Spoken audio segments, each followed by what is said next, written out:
Ladies and gentlemen, thank you so much for joining us once again right here on the number one rated business show. It is your host KC Pride, and I have teamed up with a legend in the business era. Sometimes in business, you know, you got to partner with folks and you got to do things to help grow your own network and grow and expand what you're doing. So today, I got a good friend of mine that is joining me in studio, and the number one rated business show is going to be teaming up with the Small Business National Network. Small Business Nation. So I want to introduce everybody to my good friend. He is a business mogul. He has done so much in the small business world. He is helping business owners all over the nation right now. And I'm so honored to be sitting next to this man, Mr. JR McNair. Hey, how you doing? All right, we here in the house. Excited to be here, man. Excited to be here. Don't nobody ever give me an intro like I give y'all. Hey, that's right. No, man, I'm excited. I'm definitely excited to be here with you today, man. And just to talk about this initiative that you have, because, I mean, you've gone from helping business owners all over the metro Atlanta area. I've known your career for a long time, and we've talked several times once before, and now you're doing this all over the nation. So, number one, just give folks just a little background on who you are and what it is that you're doing. Yeah, so, you know, I started my first business when I was 10 years old because I grew up in a family. I always joke with people. I tell them, you know, I went to school with the Adidas with the 4 stripes, you know, the K-Swiss with the 6, you know. And so it was something, man. My mom, I remember going to her, growing up in South Atlanta, just like, hey, you know, I needed some tennis shoes. She's like, baby, you know, you're not the only child. So that's you know, necessity is the mother of invention, which really got me into saying, you know what, if I'm gonna do this, you know, let me just make it happen. I saw other guys that was out there, you know, of course, growing up in South Atlanta, they had other things that they were doing to look. Yeah. And so for me, I said, you know what, if I was gonna do this, let me figure out a way to do this the right way. So, you know, I went up to my mom's job, printed all these flyers, and then I went out and flooded the neighborhood just with lawn care. And in the first first weekend I was out there, I made $200 and at 10 years old. And then from that point, I kept, I was up one night watching an infomercial on TV, and I saw a guy, he said, you can make money in classified ads and, you know, $39.99. And yeah, correct. Don LaPree. And so I got his stuff, sent his stuff off, had a website, a logo, all those things. And, you know, I kept doing the businesses on the side. And then 12 years old, I saw a guy, his name is Russ Whitney, and I tell him, you know, he had, he said, you know, I used to be in a butcher factory and I'm a multimillionaire in real estate and you can too for $99.99 plus shipping and handling. So, you know, I went, sent his stuff off, got it back, man, learned it I learned about wholesaling. I learned about a lot of different, how to develop, various types of funding on a local bank level. Okay. And then at 14, I had an opportunity to purchase my first piece of real estate, which was a piece of land out in a gated community out in Carroll County. It's maybe not too here. Wow. And so, and it was just a piece of land. I paid it off when I was in college and played college football, had an opportunity. I was student government president. I was probably, most people probably say that I was probably the most highly recruited person from my college and my college's history. Wow. And so I was an academic All-American on the football field, student government president. I did all these organizations that I founded. They nominated me for a Rhodes Scholarship, one of the top academic honors in the world. But, you know, I had three six-figure job offers. I turned all those things down because I wanted to play football. You know, that was the main reason that I even went to college. I didn't major in business in college because I said, how can these people teach me how to make $1 million in business? They never even probably made more than $100,000 a year, you know? And so, but, you know, I stayed in it. And after turning those 3 6-figure job offers down, because I was like, hey, I'm going first round, I'm going at least 5th round in the NFL draft, you know, and didn't quite work out that way. And so afterwards, you know, I was training for, you know, 4 or 5 hours a day trying to figure out like, okay, you know, just how to eat. And, you know, and while I fired that agent, got a new agent out of New York, and he got me a contract eventually to go play overseas. But during the time, from the time I graduated college to that time in between, you know, I had to eat. Right. And so I was my first job after after college was was actually waiting tables at Olive Garden. Okay. And so I waited tables at Olive Garden. And then during the day, 5 hours a day, I was training, lifting, trying to get ready. And so people came to me and was like, hey, JR, can you help me with a business plan? And I was like, yeah, I think I can figure that out. I can go down to Staples, get some software, make it happen. Somebody else said, can you help me do a corporation? I said, yeah, my mom taught me how to do that when I was in high school. And then somebody said, can you help me with a website? I said, yeah, I learned how to build websites in college. And, when the smoke cleared, I had a business, right? Okay. Wasn't that I went into it trying to put things together. And so got that contract, went overseas. I flew my then girlfriend over. We traveled all across. I took her to the top of the Eiffel Tower, proposed to her there. I tell people I did it before Tom Cruise. And so, but after that, man, I came back and, they didn't pay, of course, the same that they pay players over here.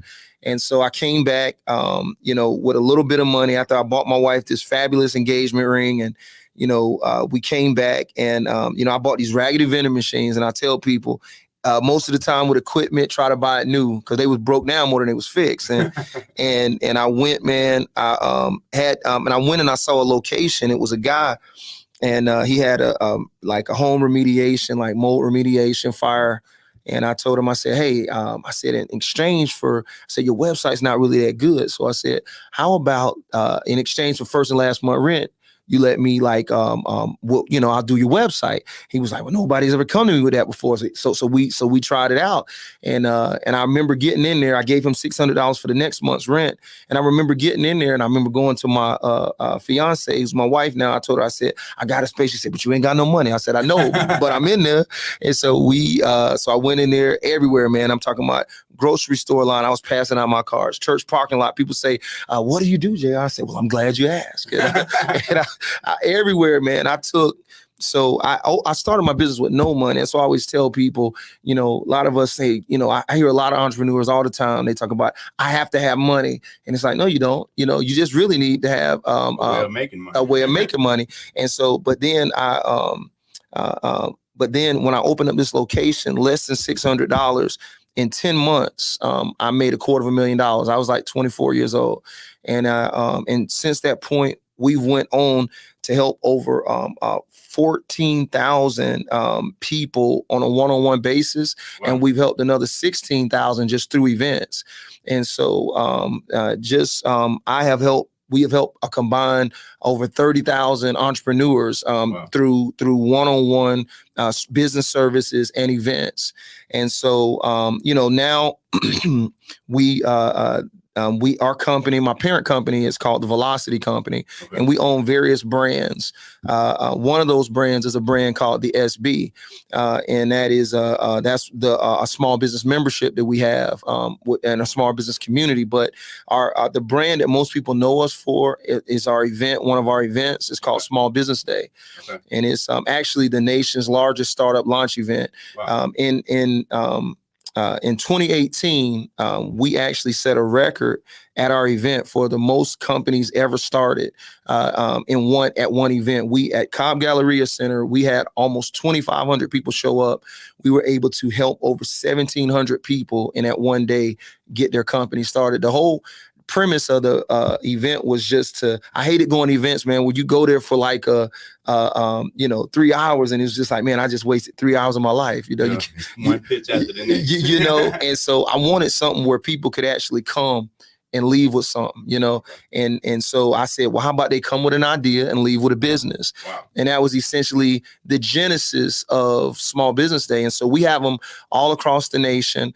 This year, so the end of last year, we did 25 cities in 3 months. And wow. So it was a stretch. I remember after 4 or 5 cities, my team was like, maybe we should wait until next year to do the rest of them because it was hard. And I was just like, I said, no, we're going to keep pushing. And I was self-funding them for the most part myself. And, just marketing alone, that, man, marketing one event that's got, 500,000-600,000 people to it, man, that's going to put you out some bands, and just to market for it. And And so, but we did 25 of those cities, man. And after about 5 or 6, people were like, oh, now I don't know if we should keep going. After about 11, 12, 14, they were like, okay, they start believing. And then after about 15, they was like, okay, we're going to do it. And then we did 25 events in the third quarter, and I'm a fourth quarter of 2022. And then I told them, I said, we're gonna do 100 next year.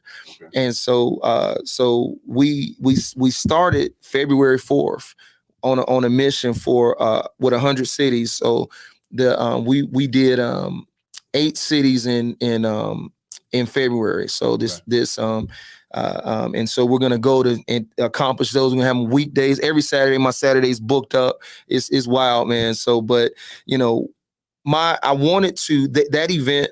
Is the purpose of that event is to help people start companies, because my thing that I believe is that the world needs entrepreneurs. That's our slogan for that. I believe that all the problems that could be solved in the world, right, were solved by entrepreneurs, and the entrepreneurs created the solution for the problems.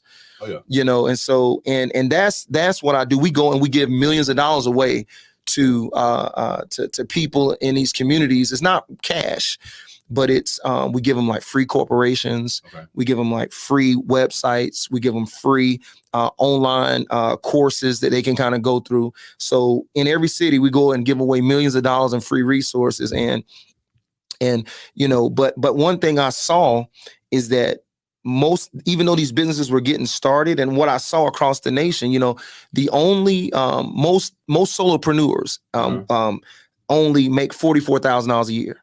Okay. Correct. And that's before taxes and expenses, right? Yeah. And so you're talking about the average solopreneur only making $44,000, and that's before that. So let's just say after that, $22,000, right? That they're making. And so I said, that's an issue. That's a problem. And I saw all of these other people, now entrepreneurship's a sexy thing, right? Yeah.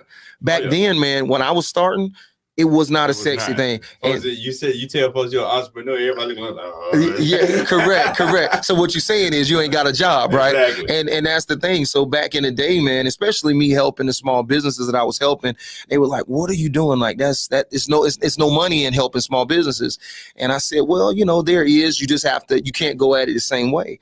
And so, but essentially, the problem that I saw that I really, really wanted to solve, because at first the mission for the Velocity Company was just to help small businesses succeed, and and the mission for Small Business Day was just to really help start as many companies as possible, because I knew that the world needed entrepreneurs. But I wanted to specifically start and focus on the main problem that I saw, which was even the small businesses that were getting started weren't making any money. Oh, yeah. So you see people in business for a year. I get so many at that level. Like so many folks come to me, they want, different services and this type of stuff. And I say, well, what's your main income stream, or, how you actually making your money and this type of stuff? Oh, we ain't making that much yet, or I'm only making this one. So how you expect to really survive off of this? Correct. Correct. No, you're right about that, man. It's the thing. I think, when you look at all of the stuff, this the education, the information that people are sending out, or people going into incubators, accelerators, things like that. I just talked to somebody on LinkedIn about how people jump from different programs to another. I think people just get addicted to that stuff. Yeah, correct. It's like, I want to do the program. I want to do the program. I don't want to take the actual action that's going to actually change my life. Correct. And I think, a lot of times people get hindered by that. And then the other thing, like you say, is such a big barrier, because one thing I've seen over my career, and I've been doing this for 15 years, same as you, helping businesses. One big thing is you don't have to know it all. Mm-hmm. And a lot of times, the more somebody know, the less they act. Correct. Because I'm scared I'm gonna get sued. I'm scared it's gonna happen. Ain't nothing gonna happen if you don't get started. Yeah, correct. But at this point, and I see where you're going, but at this point in my career, what I'm starting to see is people are creating terrible jobs for themselves. Mm-hmm. And this is what I'm trying to, just like you, when you said most of these people making $44,000 a year, because you're talking about $44,000 a year, you're talking about no benefits, no days off, no help. You got to do the work. You got to do the books. You got to, you know what I'm saying? So that's one of the biggest mindsets I've been trying to help folks get out of over the past few years. Yeah, no, you're right, man. And that's the thing. So it's not only that, but, a lot of these, and that's for the people, the average, but, it's a lot of people who, don't make any money. And so they'll start these businesses. They're in business for a year or two. And I'm like, okay, what are you doing? Well, I ain't made no money yet. And I said, but I got a business. But do you really have a business? The sad part about it is, and what I've seen in our community worse than anywhere else, we come from a hustle culture. And it's like mom and dad always had a little hustle on the side where they can make an extra few bucks. Yeah. And then we think of that as a business, and we never actually take the time to produce an actual business out of this side hustle. Like, don't get me wrong, everything started as a side hustle. Correct. I was doing flyers when I first started. Correct. You know what I'm saying? That's right. Extra, $100 here, $100 there. But at some point, you got to deal with somebody, or you have to, sit down with somebody that can show you this is how you need to structure this to get income that you can actually depend on, that you can pay other folks and grow this thing out. Correct. And I think it's just the expectations of people. Number one, with the fact of, back years ago, when people start coming out with things like Shark Tank and, entrepreneurship has become sexy and so romantic to do those things. But I'm saying from a perception standpoint, they think it is. Oh, yeah. And it sound good. And it's like, I don't want to work for nobody. And so a lot of people jump into business, and it was crazy. And, I go into cities all across the country, and I'm not going to mention the name of this city just because, but I'm going to say that this city charges people a lot of money just to even start a business. But before you can even get started, okay, they say you got to have clean hands. Okay. Wow. So what that means, you can't have no speeding tickets. You can't have no, you got to have all your taxes paid up, everything. I mean, it's all these stipulations just to get people before they can even open up legally in that city. Wow. Okay. I've never seen that in any other city. Okay.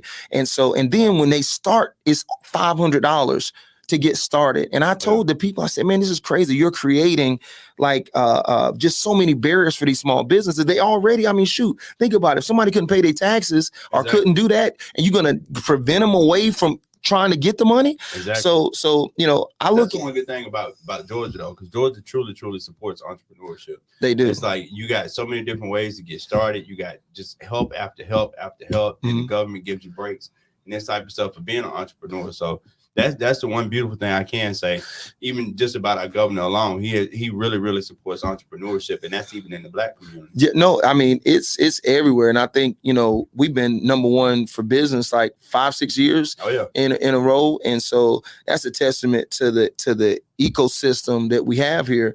But I'm gonna say, man, what I've seen is that a lot of these people are in business, and because I said, so they say, oh, you got to have clean hands. That when you can open up, now you have clean hands. I said, well, they're gonna have clean hands and empty pockets, because they ain't making no money. And so when I talk to people all the time, I say, I tell them, I say, what's the 3 most important things in business?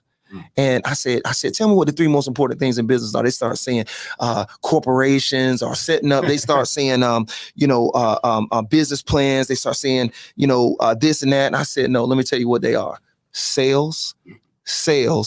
I went to the same school you went to. And that's the thing, man. I think a lot of people are focusing on all of these other things, and then they wonder why they can't. My job is to get off of my job, and they don't have any sales, or even certain only other way that you can get off of into your business full time without sales is you got to have capital. Okay. But I never had capital when I got started. So I had to do sales to make things happen. So that's why I tell people to focus on that. But if you're going to focus on utilizing capital to make that happen, you got to have some capital. And so I think a lot of us in the beginning, you got to have some good credit, because it ain't gonna be on your EIN or on your corporation. It's gonna be on your back. Correct. Or unless you got things like savings, 401k, business, various are things, or if you get investors. But regardless, most of us don't need that.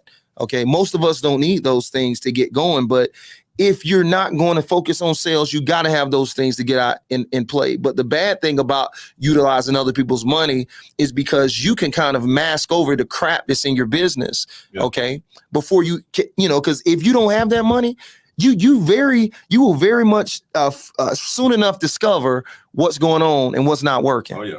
You feel what I'm saying? Because if you don't, like when this is the thing, when I first started, I mean, shoot, I had to have, I had to go out here and eat, but I mean, get business if I wanted to eat. Oh yeah. It wasn't a thing, shoot, I didn't have a job. I turned down those jobs. So I had to figure out a way to make it happen, man. And so, this movement, I think, is very important. I just said, our focus of our community is to help small businesses make money, okay, and make more money. Okay. And that's the movement. Folks got to get off this thing that's wrong. No, we all get in business to make money. That's the whole point. It's Correct. Like, yeah, I want to help folks all day long, but in the same breath, I cannot help you if I'm broke. Correct. I can't help you if I can't feed my kids at home and take care of my family and this type of stuff, and I'm getting kicked out of my house. We all got to make money, and we all can make money together. Correct. That's true, man. And I look at this in that my focus and my purpose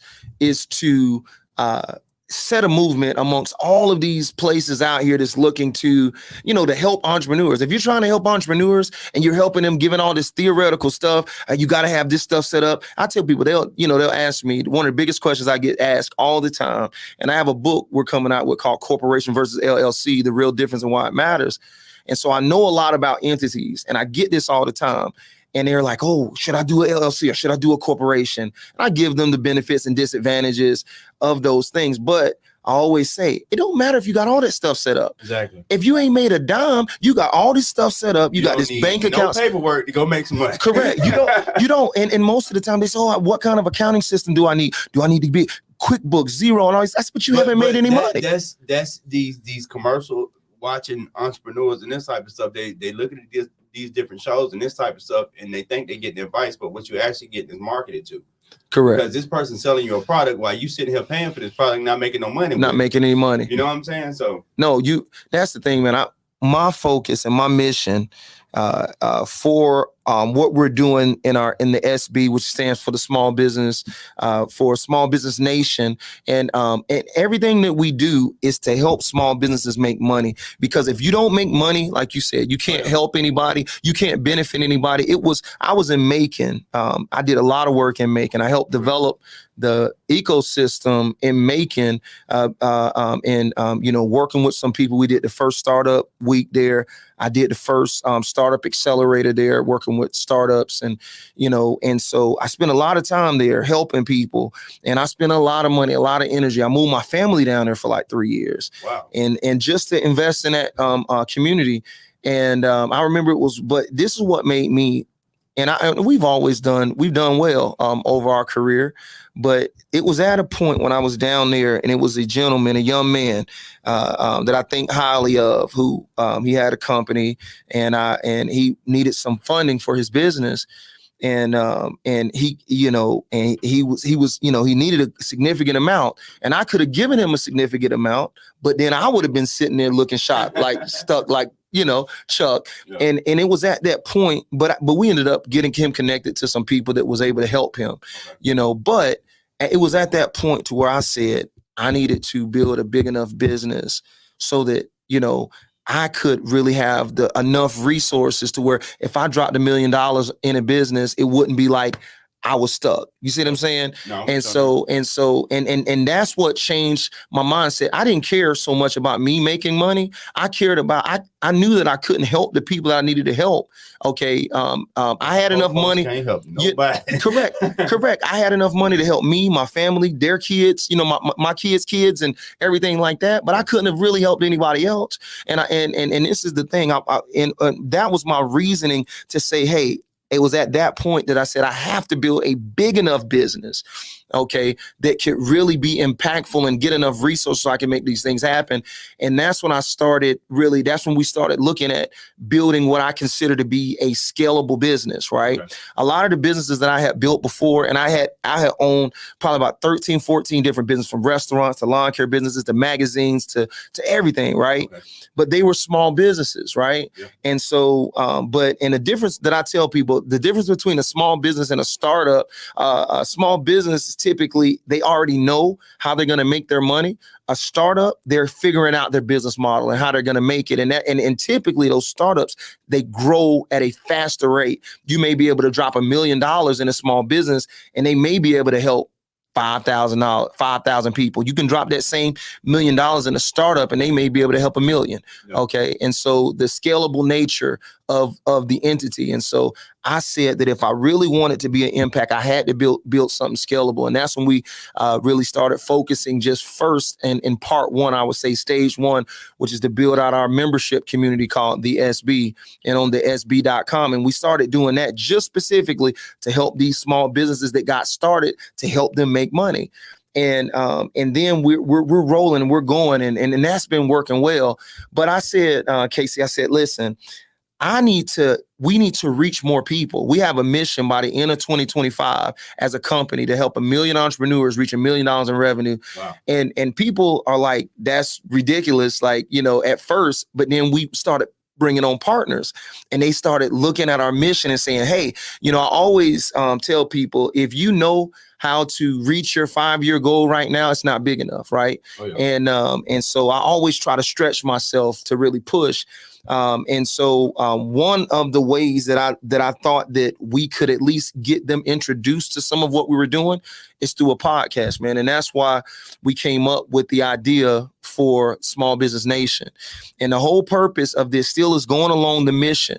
It's going along the movement, as we say, to help small businesses really make money. And so because, we got people that they'll start these companies. They're looking to do stuff with their families, but you can't help your families. You can barely help yourself making $44,000. I remember when I first started, literally. Yeah. I would wake up, I start working. I go to bed, I'm still working. My kids leave, go to school, they come home, I'm still working. I'm on vacation. I'm trying to be on vacation, but somewhere in there I still got to do some work. So now I definitely commend you for helping folks with that, because like you say, it's wonderful. And don't get me wrong, I feel blessed and I feel great for every day to get up every day and decide what I'm gonna do. Mm-hmm. And trust me, it was a 10-year journey to get to this point. But in the same breath, it's like it's work. It's not like you're just gonna get up and be successful the next day. You're gonna actually have to put in some work. You're gonna get some scratches on you. You're gonna get some bumps down the road and all this other type of stuff before you can actually make it. And then it's that mindset too, getting over that fear in the beginning. Because it's like, how it is as an entrepreneur. You don't know where your next check coming from. Correct. You know what I'm saying? Correct. And especially if you don't build a system that can, that's built for consistent revenue. Oh, yeah. Most of us kind of guess month to month on where our money is. One way that you can eliminate that is through just something really simple. It's having some kind of subscription or some kind of monthly type of model that then with your customers, so that you don't have to continue to make sales every single time. Yep. That's one of the things that's beneficial when you build a community, especially a paid community, and you can plan then, because you then know how much. For years, man, I never had that. So it was like every month we were like, it was new customers. Oh, yeah. We had to pull in new customers to end up making things happen, or going back to those same customers and trying to sell them again. Right. That's the thing that took me a while to learn. Because, at one point you just want to, let me do everything I can do.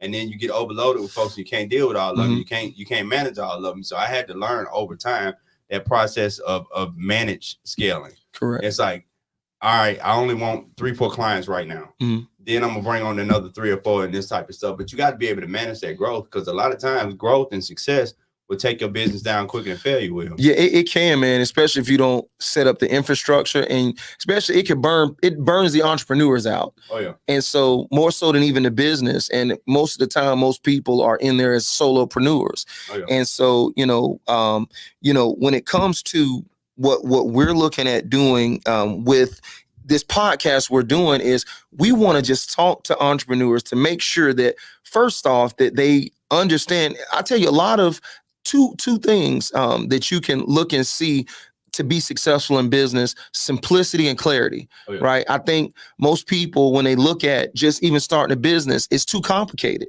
and that could be a reason that if you're not succeeding in business, you want to look and say, okay, is this too complicated? Number one.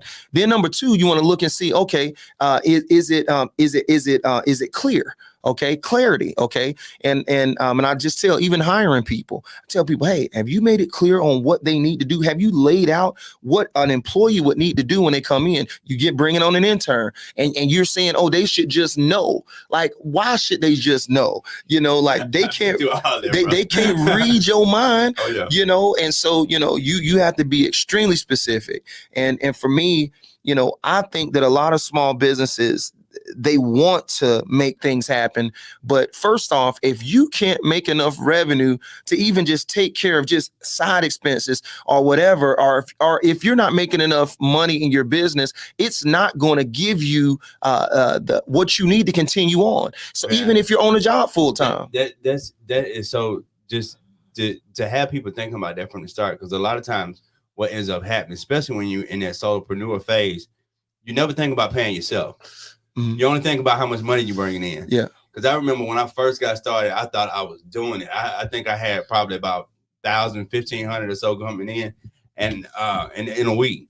And then I started actually putting down the hours I was working based off the money that was actually coming in and the expenses I was paying out. Yeah. I'm like, hell, I ain't making but $4 an hour. Yeah, no, listen, man, listen, But it happens, and you don't realize it because them checks look big coming in, but you're not thinking about everything them checks is covering. Yeah, and especially like if you look at young men, a lot of, just young men in general, or young men growing up in the Black community specifically, they'll be out, on the corner selling what they selling.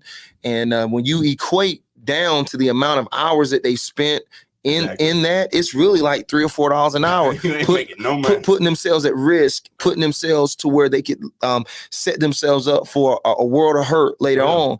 And so, I always tell people, you have to look at really the return on your time, what makes the most sense. And so, if you're going to go and do a business, and I tell this to people all the time, don't go in a business that doesn't make any money. Okay. Don't go in a business that's not going to, if you're going to go in a business, go into something that's going to make you money, or you might as well just go get a job. You don't have to go. And that's okay. Not everybody should be an entrepreneur. Not everybody. And not everybody.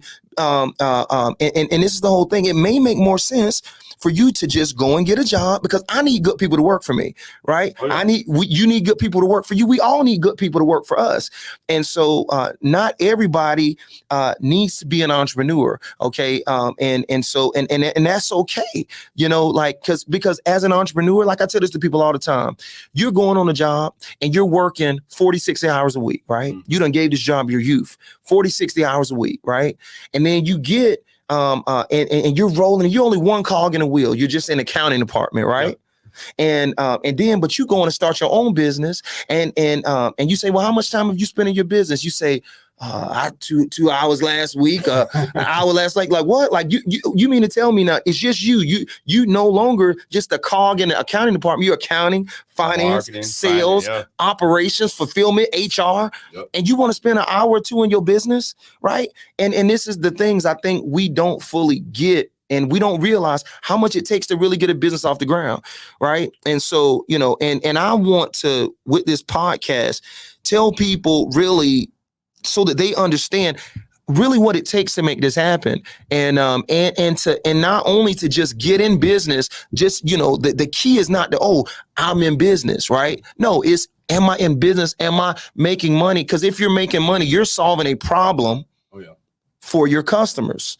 And so, and this is the thing I always tell people, make sure you're solving a problem. And so, and these are things that, I really want to make sure that people hear, because I think these are things that people don't focus on enough. They're, I even see people coming out right now, and they're doing entities that are like a mix between a for-profit and a nonprofit organization when it comes to. They're trying to capitalize out the millennials thinking that everything needs a nonprofit to go along with it. Correct. And the whole thing is, I am probably one of the biggest philanthropists out, and I give away, people who know me, they know even our businesses and our initiatives that we have, people are like, man, boom, you're doing all these things for free. And even though we do those things and we help those things, at the end of the day, if our business does not make money, then we're not doing what we're supposed to do to the charters of that entity. Okay. And so I do believe in helping and enrolling and benefiting society. And I do believe in those things, but ultimately you can't ultimately have two outcomes or two ultimate ends. Oh, yeah. Okay. So the purpose of a nonprofit is to benefit society. The purpose of a for-profit company is to return shares to the shareholders. Right. Yeah. And as one of my guys, Peter Drucker, said, the purpose of a entity is to go get customers, create customers, and then go get new ones, right? Yeah. And so the point is that we have to look at the biggest philanthropists out here, right? Who are they? Who are the biggest philanthropists? These are people who were entrepreneurs, yep. Okay, that focused on making money in a business so that they could, if you look at Bill Gates, you look at Warren Buffett, all these people were able to focus. You can't focus on two things at one time. I tell folks that all the time. I was doing an event one time and I was speaking about, this same thing, because we were talking about multiple streams of income, because everybody got this misconception that multiple streams of income mean I got 10 different businesses and 10 different industries. I'm like, how the hell can you manage that? Yeah. I said, look at companies like Amazon. Amazon has multiple streams of income, but look where it started from.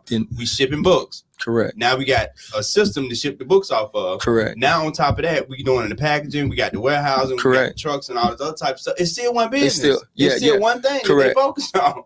But it took them 20 something years before they even really became profitable. They were dumping billions of dollars in, and Jeff Bezos was phenomenal at making sure he shared the vision with people on a long enough period of time so that they could go and so that the company could get to a point where it was profitable. But that's a rare case. Oh, yeah. And but even so, he started out just in books. And so if you look back, I always tell people you have to have a river. You have to create a river, okay, that feeds your streams, okay? And so you have to have a river of revenue that can feed these other streams. And I tell people, most people, you shouldn't be looking to start any other business until you get that one business to $1 million, okay? Oh, yeah. And even at that, if you're really smart, you would not deviate then. You would continue to build that business till you get to $10 million.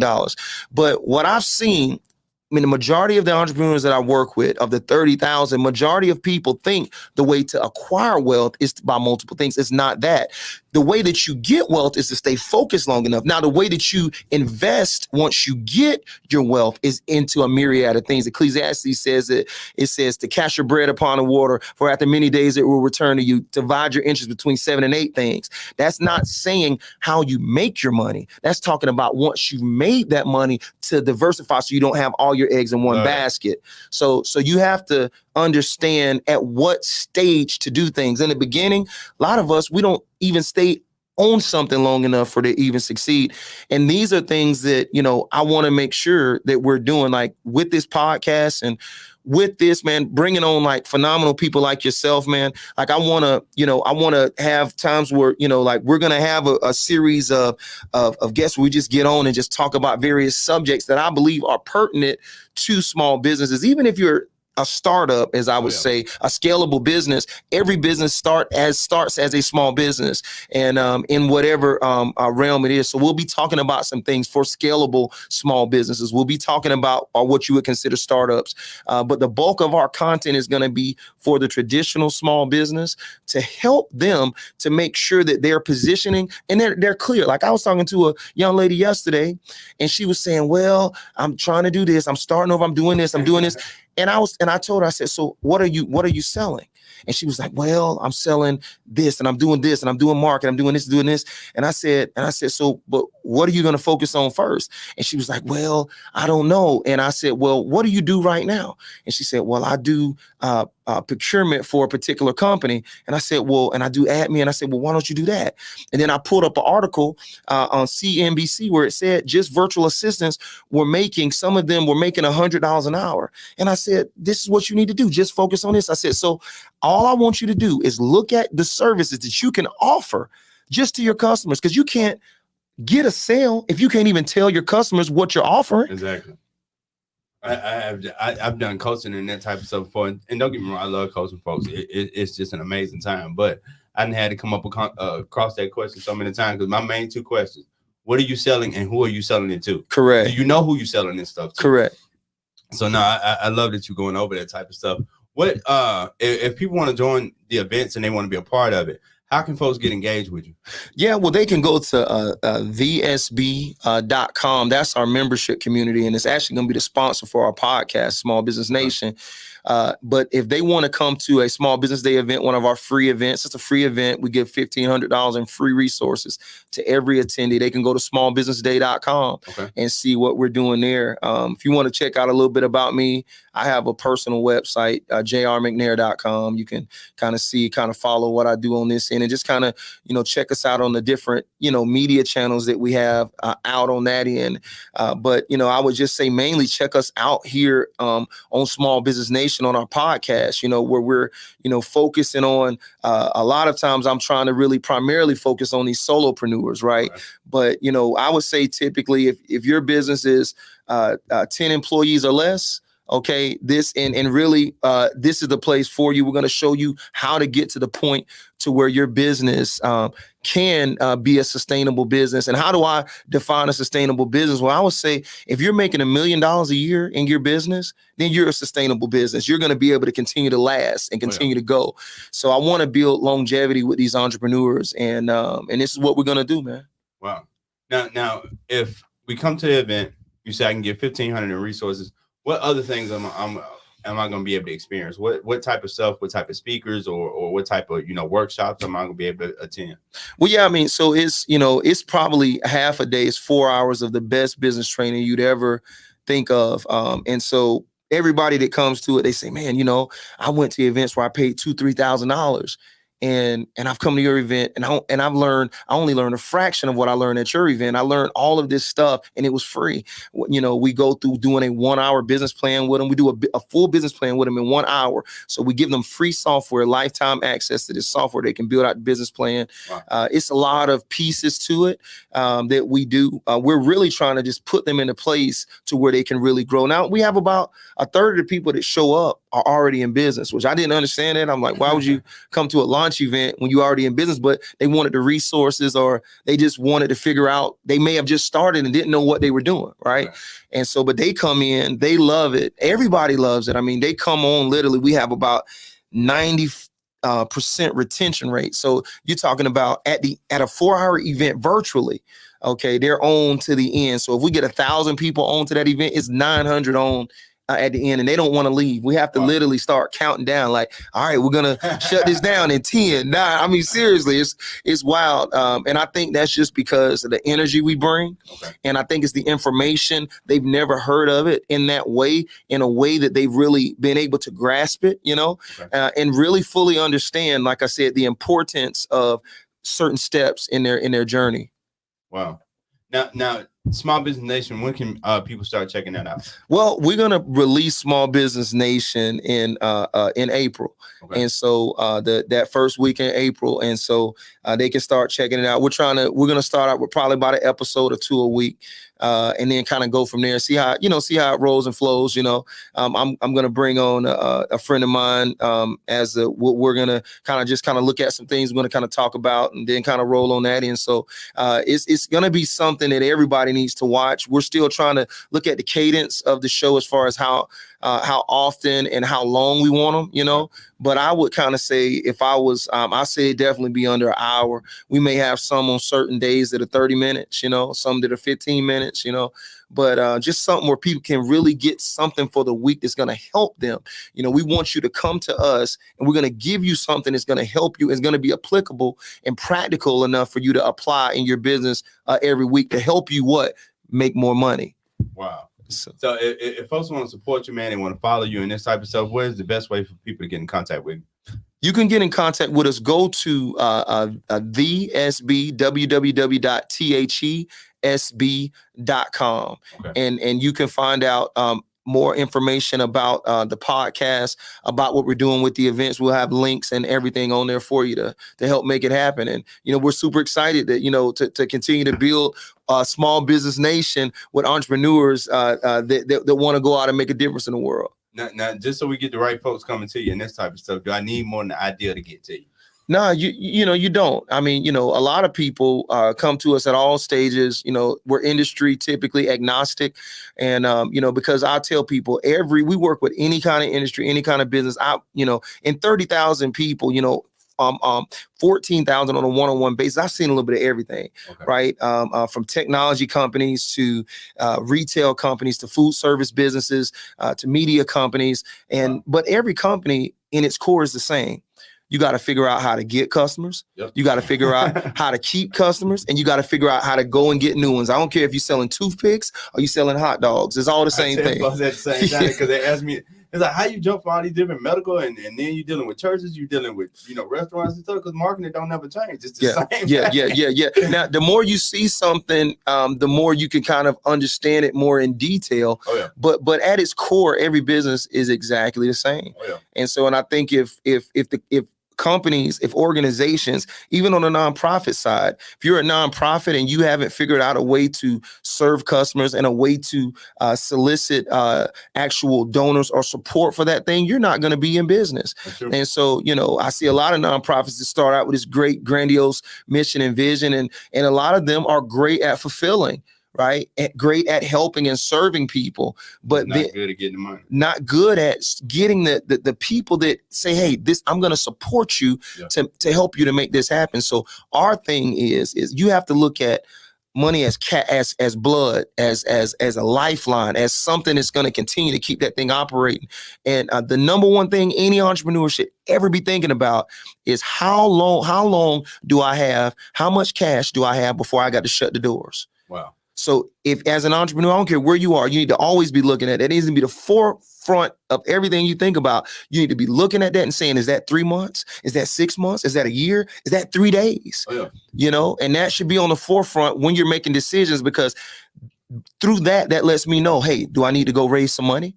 Do I need to go out and get some more sales? Yeah. That will help you to dictate what steps you need to do next. I love that you put folks in that mindset, because it's even with me.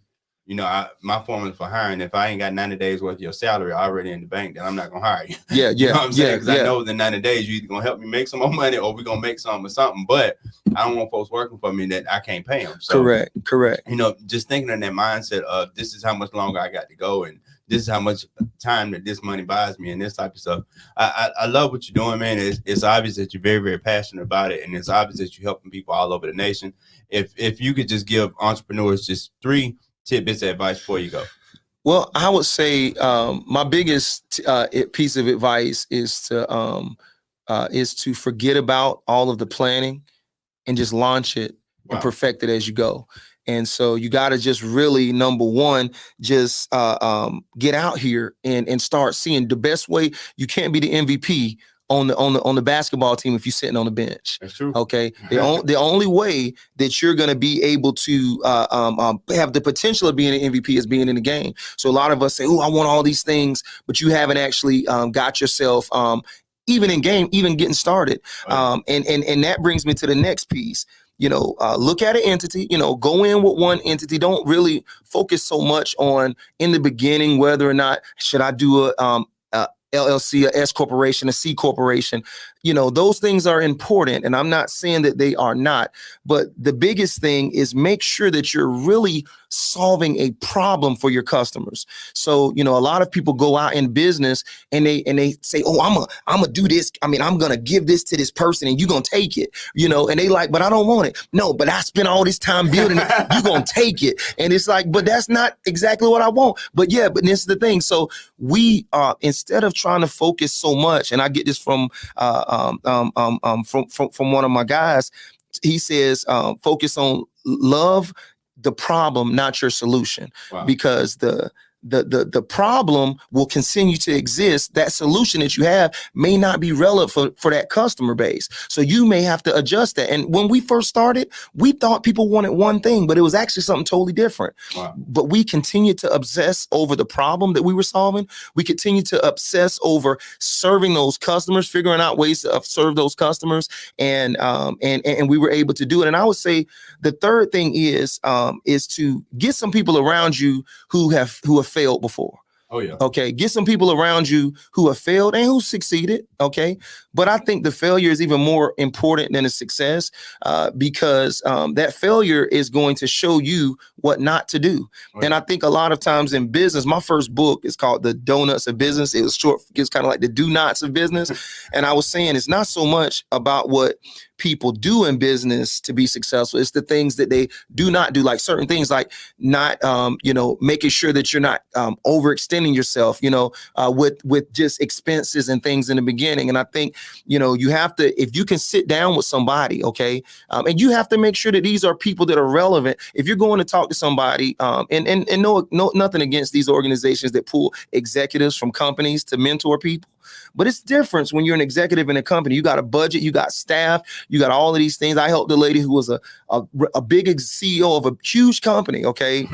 And she came when she was doing her business herself. She was like, JR, this is totally different. When each project, we had $1 million, all this staff. But she said, I'm having to do this myself, so it's different. So I would say if you're llooking for mentors, make sure these mentors are relevant to what you're doing. Don't go to somebody that's been in corporate America for 20, 30 years and ask them, what is it like? How can they give you advice on business? Not to say that they couldn't, but it's just not going to be as pertinent as it would from somebody who's actually, even if they weren't successful, they could at least tell you, hey, if I wouldn't have done this, this would have happened. If to avoid the things that would maybe be the things that take you out. Because sometimes it's not, I tell people in business, you got a bad choice, a good choice, an okay choice, and a best choice. Most people in business don't make a bunch of bad choices. They make a bunch of okay choices. Okay. And to be successful in business, you need to make good choices, the best choices on a habitual basis. Because if you just make a bunch of okay choices, the second you make a bad choice, it's gonna wipe you out. So these are things that I would kind of say are some keys that they can do. It's so many more things, Casey. And if I, not to have them on all day, but, I would just say, to look at those things and stop trying to do everything yourself. Forget about this. Delegate, man. Delegate and then too, like I tell people all the time, they go in business with this island mentality. Like I can do it all myself and I don't need nobody. And, they even got a song by, talking about the one guy did it all myself. I was like, you didn't do that all yourself. You ain't even come in the world by yourself. And so we can't do this. We got to ditch that island mentality, become a part of a community, become a part of a tribe, have people around you that's you can that know that's kind of really dealing with some of the same things. Become a part of a community. That would be something that I would say, regardless of what that is, on that end, and get some people around you that you can. This is part of your tribe. The easiest way for people back in the day to get killed back in the ancient days was they was walking around without a tribe. Yeah. Okay, at least you a part of a tribe. You at least know. Okay, even if they don't like you and your people in your tribe, they still going. Because they like, hey, when something come against you, I got your back. If something come against me, I got your back, And I would just say that's the biggest thing. And there's tons of other things, KC, but that's just some tips for today. So, ladies and gentlemen, once again, the one and only JR McNair. Go to sb.com, check him out, get signed up for the community, and look out in April for Small Business Nation coming out. So I can't wait to be a part of it. Hey, man, thank you, my friend. Appreciate you all day. On. Yes, sir. And it's once again been another episode of the Number One Rated Business Show right here, live from Atlanta West Studios. Thank y'all so much to my beautiful, talented engineer in the house with me today. Yeah. And I apologize for not being here on time. I got kids, so hey, it happens. But once again, I'll check y'all out on Thursday at 2:00. I'll be back with another great guest. And we're going to keep this thing rocking. Once again, it's the Number One Rated Business Show, KC Pride, and we are out. Yes, sir.